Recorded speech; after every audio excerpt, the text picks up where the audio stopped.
నీ సన్నిధిలో ఒక్క క్షణం గడిపినా నా హృదయం పొంగెను, నా హృదయం పొంగెను. ఈ లోకమంతా నేను వెదకినా నాకు లేదయ్యా ఎక్కడ ఆనందం. నీ సన్నిధిలో ఒక్క క్షణం గడిపినా నా హృదయం పొంగెను, నా హృదయం పొంగెను.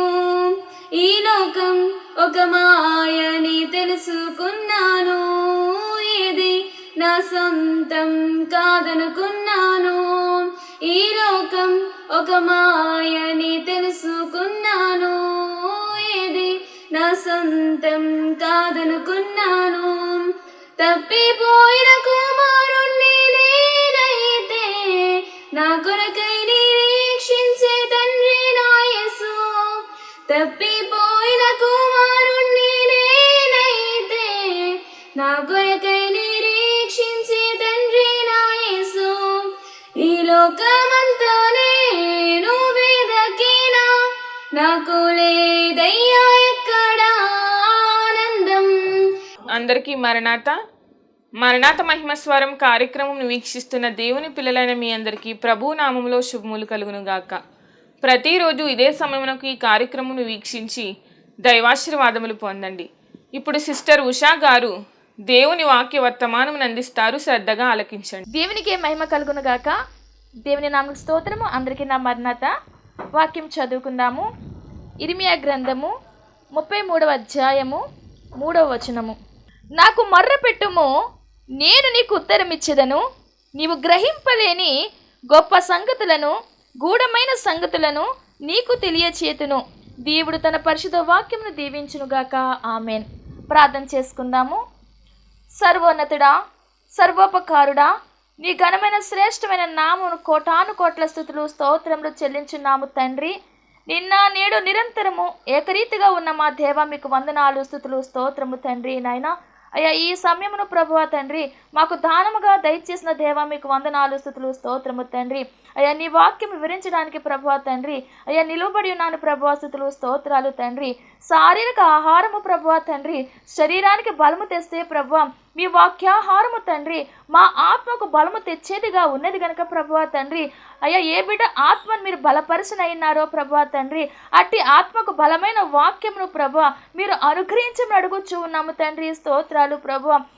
ఎవరు ప్రభువా తండ్రి ఈ వాక్యము కావాలని కోరుకునిచున్నారో తండ్రి నాయన అయ్యా వారికి ప్రభు అర్థమగు రీతిలో తండ్రి అయ్యా వారిని ఆదరించే వాక్యమును ప్రభువా మీరే అనుగ్రహించమని అడుగుచున్నాము దేవా. స్తోత్రము తండ్రి. అయ్యా మీ ఆత్మ శక్తితో నింపుకొనండి ప్రభువా తండ్రి నాయన అయ్యా నా సొంత ఆలోచనలు కాదు ప్రభువా తండ్రి అయ్యా మీ ఆలోచనలు అనుగ్రహించి ప్రభువా తండ్రి మీరే స్వయముగా మాట్లాడుమని త్వరగా రానని యేసు నామమున వేడుకొంచున్నాము తండ్రి. ఆమేన్. నాకు మొర్ర పెట్టుము, నేను నీకు ఉత్తరమిచ్చదనని ఇక్కడ యెహోవా దేవుడు ఇర్మియాకి చెప్పడం జరిగిందండి. అంటే యెహోవా వాక్కు ఆయనకు ప్రత్యక్షమై మాట్లాడుతున్న మాట, నీవు నాకు మొర్ర పెట్టు, నేను నీకు ఉత్తరమిస్తాను. అంటే మనము మొర్ర పెడితే దేవదేవుడు ఖచ్చితంగా మనకి ఉత్తరమిచ్చేవారై ఉన్నారండి. ఎందుకంటే ఇది ఒక రకంగా చెప్పాలంటే దేవునికి మనకి మధ్య ఒక ఫోన్ నెంబర్ లాంటిది. ఇప్పుడు మనం ఎవరికైనా ఫోన్ చేస్తే కనుక వారు లిఫ్ట్ చేస్తారు, మనతో మాట్లాడతారు. అట్టి రీతిగానే ప్రభువుకి మనకి ఒక రకమైనటువంటి అనుసంధానకరమైనటువంటి విషయం ఏమని ఉన్నదంటే ఆయనకు మనం మొర్ర పెడితే కనుక మన మొర్ర ఆయన వింటారు, మనకు ఉత్తరం ఇచ్చేవారైనారని ఇర్మియా గ్రంథము 33వ అధ్యాయము 3వ వచనంలో ఇక్కడ రాయబడడం జరిగిందండి. అలా మనం మొర్ర పెట్టాలి ప్రభు వారికి. మనం మొర్ర పెడితే ఖచ్చితంగా ఆయన మన మొరని నిరాకరించరండి, ఆలకించేవారు ఉన్నారు, దానికి జవాబిచ్చేవారై ఉన్నారు. ఇక్కడ 3వ కీర్తన 4వ వచనంలో చూసినట్లయితే 3వ కీర్తన 4వ వచనంలో చూసినట్లయితే కీర్తనకారుడు మాట్లాడుచున్న మాట, ఎలుగెత్తి నేను యెహోవాకు మొర్ర పెట్టునప్పుడు ఆయన తన పరిశుద్ధ పర్వతం నుండి నాకు ఉత్తరం ఇచ్చును. ఎలా మొర్ర పెడుతున్నాడు అంటే ఈ దావీదు గారు ఎలుగెత్తి నేను యెహోవాకు మొర్ర పెట్టినప్పుడు మామూలుగా కాదండి మొర్రపెట్టే మొర్ర, ఎలుగెత్తి మొర్రపెట్టుచూ ఉన్నాడంట. అలా మొర్రపెట్టినప్పుడు యెహోవా నాకు ఉత్తరం ఇస్తారని సెలవిస్తూ ఉన్నాడు.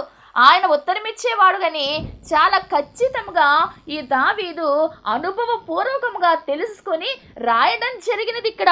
అలాగే 6వ వచనం చూసినట్లయితే 10,000 మంది దండెత్తి నా మీదకి వచ్చి మోహరించినను నేను భయపడను. ఎంతమంది అండి? 10,000 మంది దండెత్తి వచ్చేస్తే ఒక్కడు ఉన్నా సరే భయపడడంట. అసలు దిగులే చెందడు. ఎందుకు దిగులు పడడు, ఎందుకు భయపడడు అంటే గనుక నీ పక్కన 1000 మంది పడినను, నీ కుడి ప్రక్కను 10,000 మంది కూలినను అపాయము నీ యొద్దకు రాదు అని దేవుని వాక్యమును పట్టుకొని ఉన్నాడు. కాబట్టి దావీదు ఇక అతనికి భయం అన్నది లేదు. ఎందుకంటే ఈయన హాయిగా పడుకొని నిద్రపోయి మేలుకొందునని రాయడం జరిగింది. ఎంత నిశ్చింత కలిగిన జీవితం అండి! ఎందుకు ఇంత నిశ్చింత ఈయనకి ఉన్నది అంటే క్రీస్తుని ఆధారముగా చేసుకున్నాడు. దేవదేవుణ్ణి ఆధారముగా ఈయన చేసుకొని ఉన్నారు కాబట్టి ఇంకా దిగులు పడనక్కరలేదు అని ఈ యొక్క దావీదు ఇక్కడ రాయడం జరిగినది. అలాంటి దిగులు పడకుండా మనం ఉంటే గనుక ఎలాంటి కఠినమైన సమస్య ఎదురైనా సరే దేవునికి మొర్రపెట్టు వారముగా ఉంటే ఆ సమస్య నుండి విడుదల చేసేటువంటి శక్తిమంతుడు మన దేవుడు కాబట్టి మనం మొర్ర పెట్టాల్సినది. అందుకే 2వ దినవృత్తాంతముల గ్రంథము 20వ అధ్యాయములో ఒకరు మొర్ర పెట్టారండి దేవునికి. ఎవరు అంటే యెహోషాపాతు దేవదేవునికి మొర్ర పెట్టడం జరిగింది. ఈ యెహోషాపాతు రాజు. ఈయన రాజుగా ఉన్న కాలంలో మోయాబీయులు, అమ్మోనీయులు, మోయోనీయుల్లో కొందరు ఇలాగన కొన్ని గుంపుల వారు ఈయన మీదకి దండెత్తి వచ్చేస్తున్నారని సమాచారం వచ్చింది. ఇప్పుడు సమాచారం వచ్చినప్పుడు ఈ రాజులకి భయం వస్తుంది కదా. అయ్యో, ఇంతమంది నా మీదకి దండెత్తి వచ్చేస్తే నేను ఎలా పోరాడగలను, నేను ఎలాగునా వారికి ఎదురెళ్ళి నేను వారితో యుద్ధము చేయగలము మేము అని ఈయనలో భయం వచ్చి వెంటనే యెహోవా సన్నిధిలో ఈ ప్రార్థన వినిపించాలి, యెహోవా సన్నిధిలో విచారణ చేయాలి అనే గొప్ప తలంపు కలిగిన వాడై ఒక రోజున ఉపవాస దినము ప్రకటించి అందరినీ అక్కడికి సమకూర్చి ప్రార్థన చేయడం మొదలు పెట్టాడండి. ఈ రాజు భయపడి దిగులు పడి కూర్చోలేదు, భయపడ్డాడు. కానీ దేవునికి ప్రార్థన చేస్తే, దేవునికి మొర్ర పెట్టితే నా సమస్య నుండి విడుదల చేస్తాడు నా దేవుడు అని నమ్మి ఆయన మందిరావరణం దగ్గరికి వెళ్ళి ప్రార్థన చేస్తూ ఉన్నాడు. ఎలాంటి ప్రార్థన చేస్తూ ఉన్నాడు అంటే గనుక 8వ వచనంలో చూసినట్లయితే వారు అందులో నివాసము చేసి కీడైనను, యుద్ధమైనను, తీర్పైనను, తెగులైనను, కరవైనను మా మీదికి వచ్చినప్పుడు మేము మా మందిరం ఎదుటను నీ ఎదుటను నిలవబడి మా శ్రమలో నీకు మొర్ర పెట్టిన ఎడల. ఎలా మొర్ర పెట్టుతున్నారండి? శ్రమలో మొర్ర పెట్టిన ఎడల అంటే ఈ మందిరంలో, ఈ పరిశుద్ధ స్థలములో మేము నిలవబడి నీకు మొర్ర పెట్టితే నీవు ఆలకిస్తావని మేము నమ్ముచున్నాము. మా పితరులైన వారు అలాగున మొర్ర పెట్టి అనేకమైన సమస్యల నుండి బయటకు వచ్చారు. మేమును కూడా అలాగున ఈ సమస్య నుండి తప్పించుకోవడానికి నీవే మాకు సహాయం అని అక్కడ దేవునికి మొర్ర పెడుతూ ఉన్నారు. 12వ వచనంలో చూసినట్లయితే మా దేవా, నీవు వారికి తీర్పు తెచ్చవా? మా మీదికి వచ్చు ఈ గొప్ప సైన్యముతో యుద్ధము చేయుటకును మాకు శక్తి చాలదు. ఇతనికి సైన్యం ఉంది, రాజు బలమున్నది, బలగమున్నది. కానీ దేవుని శక్తి ముందర ఈ సైన్యం ఎలాంటిదండి? చాలా చిన్నదంటున్నాడు. ఈ సైన్యము వేసుకొని నేను ఆ యుద్ధానికి వెళితే మాకు శక్తి సరిపోదయ్యా. ఇంకొక మాట చెబుతున్నది ఏమిటంటే ఏమి చేయుటకును మాకు తోచదు, నీవే మాకు దిక్కు అని ప్రార్థన చేశాడండి. ఎంత గొప్ప ప్రార్థన, ఎంత గొప్ప మొర్ర పెట్టాడు. మా దగ్గర సైన్యం ఉంది కానీ ఆ సైన్యము సరిపోదు, నీవే మాకు దిక్కు అని దిక్కయ్యున్నటువంటి దేవుని వైపు చూడడం ప్రారంభించాడు యెహోషాపాతు. నీవును కూడా బయటకు రాలేని సమస్యతో ఉన్నావా? ఏం చెయ్యాలో తెలియక ఎటు పోవాలో తోచని స్థితిలో నీవు ఉంటే గనుక నీవు నీ సొంత ప్రయత్నాలు ఎన్ని చేసినా కూడా ఫలితం లేకుండా భయంకరమైనటువంటి వేదనతో ఉంటే గనుక దేవుడు నీతోనే మాట్లాడుచూ ఉన్నారు. ఈ సమయంలో నీ సొంత జ్ఞానం వైపు నువ్వు చూడొద్దు, నీ బలహీనతను నువ్వు చూడొద్దు. క్రీస్తు బలము తట్టు చూడు, క్రీస్తును ఆధారముగా చేసుకో. దావీదంటారు కదా, నీవే నా కోట, నీవే నాకు అండ, నీవే నాకు ఆశ్రయదుర్గము, నీవే నా శైలము, నీవే నా దాగుచోటు, నీ సన్నిధి నాకు దాగుచోటు అని చెప్పి ఆయన వైపు నువ్వు చూడడం ప్రారంభించు. నీవు నీ సమస్య వైపు చూస్తే నీకు భయమే తప్ప ఆదరణ దొరకదు. కానీ సమస్యను పరిష్కారము చేసి క్రీస్తు వైపు నువ్వు చూచినట్లయితే, సమస్యకు పరిష్కార మార్గము చూపి క్రీస్తుని నీవు ఆధారముగా చేసుకుంటే గనుక, ఎలాంటి భయంకరమైన శ్రమ నుండైనా సరే ఆయన నిన్ను లేవనెత్తడానికి తన హస్తము చాపుతారు. శ్రమలో నీవు మొర్ర పెడితే నీ మొరని ఆలకించి నీకు ఉత్తరం ఇస్తారు. ప్రియ దేవుని సంగమా, ఎలాంటి భయంకరమైన శ్రమలో నీవున్నా సరే, ఎంత భయంకరమైన అనారోగ్యంలో నీవున్నా సరే, ఏ శోధనలో నీవున్నా సరే, ఆయన వైపు చూడడం ప్రారంభించు. నీ బలము తట్టు చూస్తే నీవు పైకి రాలేవు, నీ శక్తి వైపు చూస్తే నీవు పైకి రాలేవు. నీ బలహీనత తట్టు చూడకు, నా బలము తట్టిదిగో చూడుము. నీ బలమునకు మించిన పనులు నా బలమే గదా చేయవలసిను. మనం మన బలహీనత తట్టు చూస్తే గనుక మనం ఏమీ చేయలేము. కానీ ఆయన బలం వైపు చూడాలి. ఆయన బలం వైపు మనము చూస్తే మన బలమునకు మించిన పనులు ఆయన ఎన్నో చేస్తారు. కాబట్టి మనోవిచారం మన దగ్గరికి రానియకుండా, దిగులు మన చెంతకు రానియకుండా విశ్వాసముతో ఆయన తట్టు చూడడం ప్రారంభించుదాము. యెహోషాపాతు అలాగునని ప్రార్థన చేశాడు, మొర్ర పెట్టాడు దేవునికి. అలా మొర్ర పెట్టి దేవుణ్ణి ఆయన ఉత్తరం ఇవ్వడానికి గొప్పగా గోజాడుకున్నాడు. అలాంటి గోజాడుగల ప్రార్థన మనం చేయగలగాలి. దేవుని ఆత్మ అక్కడ ఉన్న వారి మీదకి వచ్చి మాట్లాడారు అంటే గనుక ఎంత గొప్ప విజ్ఞాపన చేశాడో, ఎంత గొప్పగా ప్రార్థన చేశాడో, అలాంటి ప్రార్థన జీవితము, అలాంటి మొర్ర పెట్టేటువంటి తత్వము మనము నేర్చుకోవాలని యెహోషాపాతు రాజు ప్రార్థన ద్వారా మనం నేర్చుకోవాలి. ఇప్పుడు అలా మొర్ర పెట్టిన వెంటనే దేవుడు ఉత్తరం ఇచ్చినారు. నీవే మాకు దిక్కని అడిగాడు, ఆయనే దిక్కయ్యారు. వీరు యుద్ధానికి బయలుదేరారు, కానీ సైన్యం నడుస్తూ ఉన్నారు. వారి ముందర పరిశుద్ధాలంకారములు ధరించుకొని గాయకులను పెట్టాడు యెహోషాపాతు. వారు పాటలు పాడుతూ దేవుని స్తుతిస్తూ ముందు నడుస్తుంటే వెనక సైన్యం వెళ్తూ ఉన్నారు. ఈ లోపుగా 3 దండుల వారు కూడా ఎదురు వస్తూ ఉంటే అక్కడ వారిని మాటుగాండను పెట్టి వారిని దేవుడు హతము చేశారు. కొంతమంది అయితే వాళ్ళలో వాళ్ళే నరుక్కుని చనిపోయారు. వీరు వారి దగ్గరికి వెళ్ళేసరికి ఈ సైన్యము, ఈ గాయకులు అందరూ కూడా ఆ వ్యతిరేకులైన వారి దగ్గరికి వెళ్ళేసరికి వారందరూ ఎలా ఉన్నారండి? శవములై ఉన్నారు. వారిలో జీవము లేదు.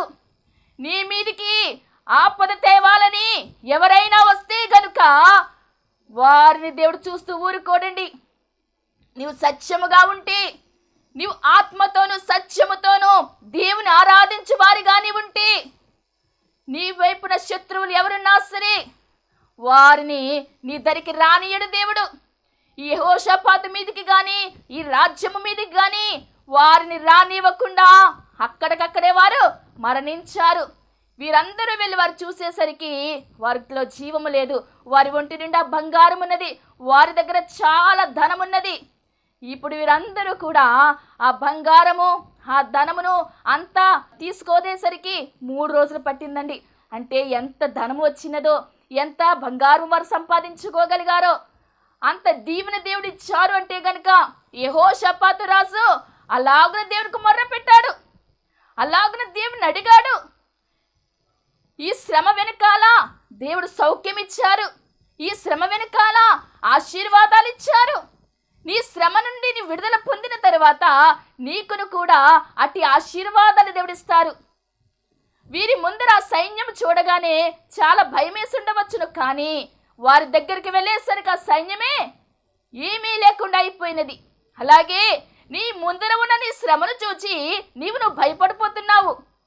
కానీ నీవే మాకు దిక్కయ్యా అని శ్రమ నుండి విడుదల చేసే క్రీస్తు వైపు నువ్వు చూస్తే గనుక ఆ శ్రమ నీకు చాలా చిన్నదిగా కనబడుతుంది, నీకు విడుదల వచ్చేస్తుంది. అలాంటి ప్రార్థన మనము చేద్దాము. అందుకే 18వ దావీదు కీర్తన 3వ వచనంలో రాయబడి ఉన్న రీతిగా, కీర్తనీయుడని యెహోవాకు నేను మొర్ర పెట్టగా ఆయన నా శత్రువుల చేతిలో నుండి నన్ను రక్షించును. ఎవరికి మొర్ర పెట్టగా? కీర్తనీయుడని యెహోవాకు మొర్ర పెడితే శత్రువుల చేతిలో నుండి రక్షించేవారు. మరి యెహోషాపాతు అలా మొర్ర పెట్టాడు కాబట్టి అంత గొప్ప సైన్యము చేతిలో నుండి రక్షించగలగడానికి దేవుడు సహాయం చేశారు. తన రాజ్యాన్ని కాపాడుకున్నాడు అంటే ఆయన ప్రార్థనలో అంత శక్తిని చూపించాడు, దేవునికి అంత విశ్వాసాన్ని చూపించాడు, అంత నమ్మకాన్ని చూపించాడు. అలా మొర్ర పెట్టాడు. నా శ్రమలో నేను యెహోవాకు మొర్ర పెట్టి తిని నా దేవునికి ప్రార్థన చేసి తిని ఆయన తన ఆలయంలో ఆలకించి నా ప్రార్థన అంగీకరించెను. నా మొర్ర ఆయన సన్నిధిని చేరి ఆయన చెవుల జొచ్చెను. హల్లెలూయా, హల్లెలూయా. నా శ్రమలో నేను యెహోవాకు మొర్ర పెట్టాను, నాకు ఆయన ఉత్తరం ఇచ్చినారు. ఆయన సన్నిధిలో నుండి అంటే ఆయన ఆలయంలో నుండి నా ప్రార్థన ఆలకించారు. నా మొర్ర ఆయన సన్నిధిని చేరి ఆయన చెవుల జొచ్చును. ఆయన వినే దేవుడు, విననేరకుండినట్లు నా చెవులు మందము కాలేదని చెప్పిన దేవుడు ఆయన. నీవు ఏది మొర్ర పెట్టినా సరే నీ మొర్ర శీఘ్రముగా ఆయన ఆలకిస్తారు. నీకు ప్రత్యుత్తరం ఇచ్చే దేవుడు నీ దేవుడు. కాబట్టి అలాంటి ప్రత్యుత్తరం ఇచ్చే దేవుని వైపు నీవు చూడడం ప్రారంభించు. నీ జీవితం మారిపోతుంది, నీ శ్రమలన్నీ తొలగిపోతాయి. సంతోషకరమైన స్థితి నీకు ఇస్తాడు దేవుడు. శ్రమ వెనకాల నీకు సంతోషం ఇస్తారు, శ్రమ వెనకాల నీకు రెండంతల దీవెనిస్తారు. కాబట్టి ఈ రోజున చిన్న స్థాయిలో ఉన్నావని నీవు దిగులు చెందవద్దు. నిన్ను లేవనెత్తి దేవుడు నీకున్నాడు. కాబట్టి ఆయన బలం వైపు చూడు. ఆయన వైపు నువ్వు చూడడం ప్రారంభిస్తే సమస్తము సరైపోతాయి. సమస్తము కూడా ఆశీర్వాదకరముగా దేవుడు మారుస్తూ ఉంటారు. అలాగునని ఇక్కడ ఇర్మియా గ్రంథము 33వ అధ్యాయము 3వ వచనంలో ఇంకొక మాట రాయబడి ఉన్నది. నాకు మొర్ర పెట్టుము, నేను ఉత్తరం ఇచ్చేదను. నీవు గ్రహింపలేని గొప్ప సంగతులను గూఢమైన సంగతులను నీకు తెలియచేతును.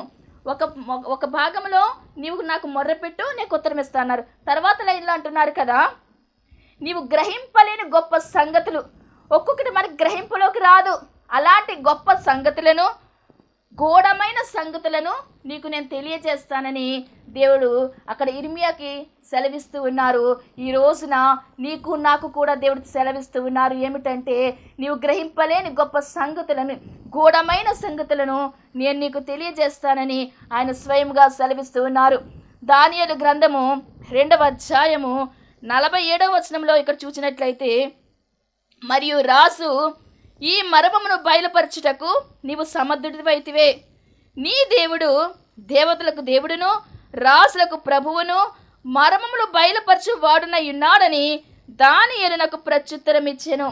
నెబుకద్నెజరు రాజు ప్రత్యుత్తరం ఇచ్చిన మాట ఏమిటంటే, నీ దేవుడు మర్మములు బయలుపరచు దేవుడు. హల్లెలూయా, హల్లెలూయా.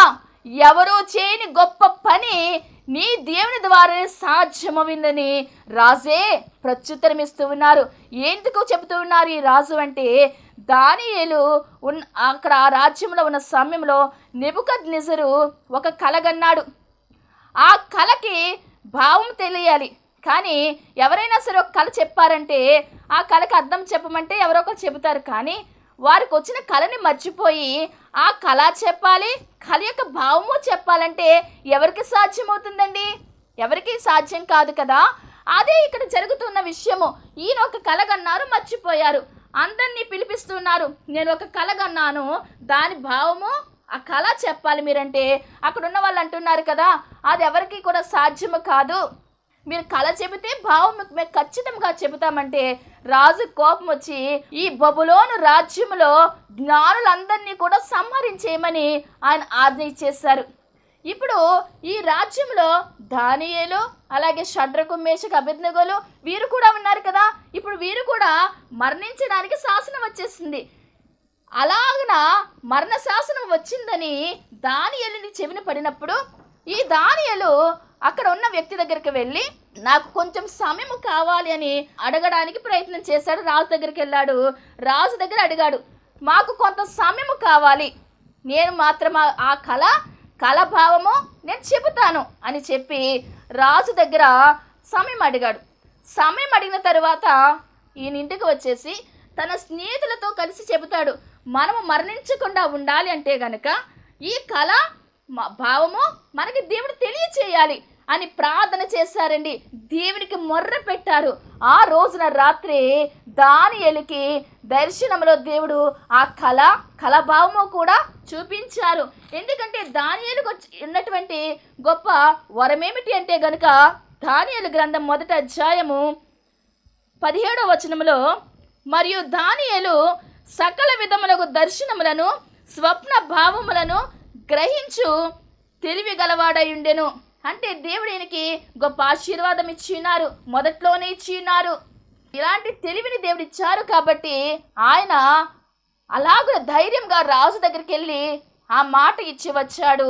దేవుడు ఖచ్చితంగా ఈయన నమ్మకాన్ని వమ్ము చేయలేదు, దర్శనమిచ్చారు. అప్పుడు దేవుని స్తుతిస్తూ అంటాడు దానియేలు, నేను మొర్రపెట్టిన నా దేవుడు గొప్పవాడు అని ఆ కళ యొక్క భావాన్ని రాజు దగ్గరికి వెళ్ళి తెలియజేస్తానని చెప్పే ముందర అంటాడు కదా. రాజుతో అంటాడు, నీవు చెప్పగలవా అని రాజు దానియేలు అంటున్న మాట 2వ అధ్యాయం దానియేలు గ్రంథము 27వ వచనంలో, దానియేలు రాజు సముఖంలో ఇలాగు ప్రత్యుత్తరం ఇచ్చెను, రాజు అడిగిన ఈ మర్మము జ్ఞానులైనను గారడీ విద్య గలవారైనను శకున గాండ్రైనను జ్యోతిష్యులైనను తెలియచెప్పజాలరు. అయితే మర్మములను బయలుపరచగల దేవుడొకడు పరలోకమందున్నాడు. మర్మములు బయలుపరిచే దేవుడు ఎక్కడున్నాడండి? పరలోకమందున్నాడు. ఆయనే ఈ సమస్య అంటే నీ కళ యొక్క భావాన్ని నాకు తెలియజేశారు అని చెప్పి ఆయన దేవుని పొగడ్డం జరిగినది, దేవుని మహిమపరచడం జరిగినది. వెంటనే రాజుకంతా చెప్పాడు, నిజముగానే కరెక్ట్గానే చెప్పాడు. అప్పుడు రాజు అంటున్న మాట, మీ దేవుడు మర్మాలు బయలుపరచు దేవుడు. ఎందుకంటే నిరూపించాడు, దేవుని మహదైశ్వర్యమును నిరూపించాడు కాబట్టి, దైవ జ్ఞానాన్ని ఆయన అందుకొని వారికి అందించాడు కాబట్టి రాజు క్రీస్తు ప్రభు వారిని పొగడ్డం జరిగింది, దేవుని పొగడ్డం జరిగినది. మనకు కూడా జరిగిన కార్యాలను బట్టి అనేక మంది దేవుని మహిమపరచాలి, దేవుని స్తుతించాలి. అలాగే మన జీవితాల్లో దేవునితో అనుసంధానము కలిగి ఉండాలని దేవుడి సమను కోరుకుంటూ ఉన్నారు. అలాగే కీర్తన గ్రంథము 55వ కీర్తన 17వ వచనంలో చూసినట్లయితే 55వ కీర్తన 17వ వచనము, సాయంకాలమున ఉదయమున మధ్యాహ్నమున నేను ధ్యానించుచు మొర్ర పెట్టుకుందును. మనం ఎలాగున మొర్ర పెట్టాల్సిన వారమైనామంటే రోజుకు ఒకసారి చేస్తే చాలని అనుకునేవారు కొంతమంది ఉంటారు, ఏదో ఒక సమయంలో చేస్తే చాలనుకుని కొంతమంది ఉంటారు. కానీ ఉదయమున సాయంకాలన మధ్యాహ్నమున మనము దేవునికి మొర్ర పెట్టాలి. మన కుటుంబాల కొరకు మొర్ర పెట్టాలి, మనకు కావలసిన వారి కొరకు మొర్ర పెట్టాలి, మన చుట్టుపక్కల ఉన్న వారి కొరకు మొర్ర పెట్టాలి.